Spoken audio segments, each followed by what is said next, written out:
बड़मन भावन पतित पावन घटा रानी तोर दुआर मया प्रीत लहतैहा बाटे भक्त के सुने पुकार। जय जयकार तोर होवत है चारों मुड़ा चारों खानी।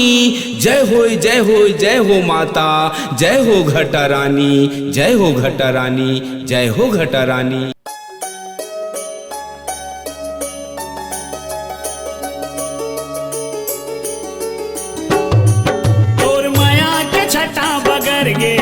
छत्तीसगढ़ में घटा रानी ये तोर माया के छटा बगर गे।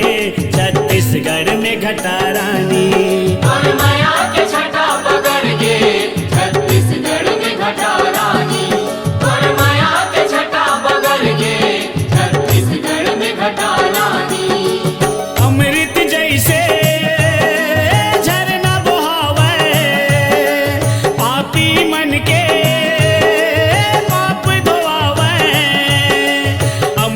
जैसे झरना बहावे पापी मन के पाप धोआवे। तोर दरस में जन जन तर गे। छत्तीसगढ़ में घटा रानी ये तोर दरस में जन जन तर गे। छत्तीसगढ़ में घटा रानी तोर माया के छटा बगर गे। छत्तीसगढ़ में घटा रानी तोर माया के छटा बगर गे। छत्तीसगढ़ में घटा रानी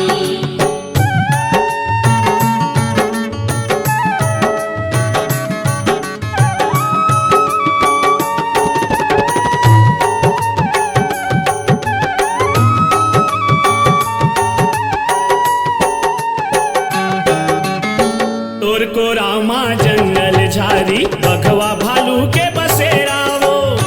तोर को रामा जंगल झारी बघवा भालू के बसेरा वो। जंगल हिन जग मोहनी गाई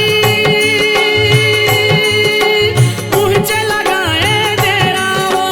चिरई चिरगुन तोर गुन गाए बड़े फजर ले माथे नवाए। चिरई चिरगुन तोर गुन गाए बड़े फजर ले माथे नवाए। तोरे अंगना दुआर चहक गे। छत्तीसगढ़ में घटा रानी ये तोरे अंगना दुआर चहक गे। छत्तीसगढ़ में घटा रानी तोर माया के छटा बगर गे। छत्तीसगढ़ में घटा रानी तोर माया के छटा बगर गे। छत्तीसगढ़ में घटा रानी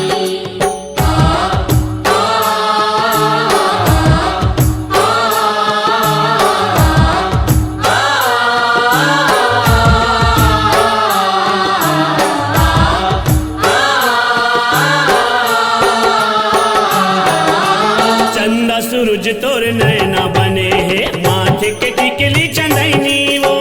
चंदा सूरज तोर नैना बने है माथे के टिकली चंदैनी वो।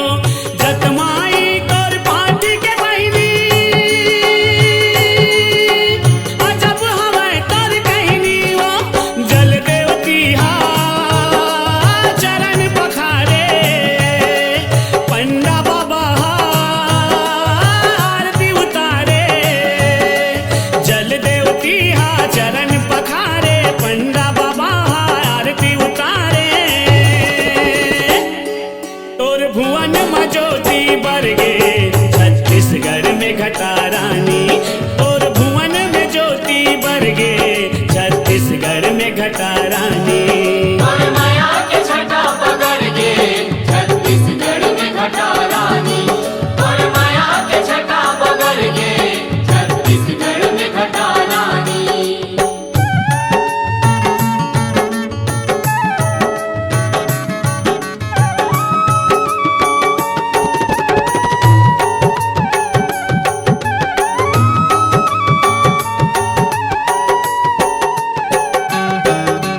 चैत कुंवार में मेला भरा थे 9 दिन ले तोरे अंगना वो। चैत कुंवार में मेला भरा थे 9 दिन ले तोरे अंगना वो। 16 सिंगारी तोला चढ़ा थे लाल चुनरिया के ओढ़ना वो। तोर महिमाला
दरस में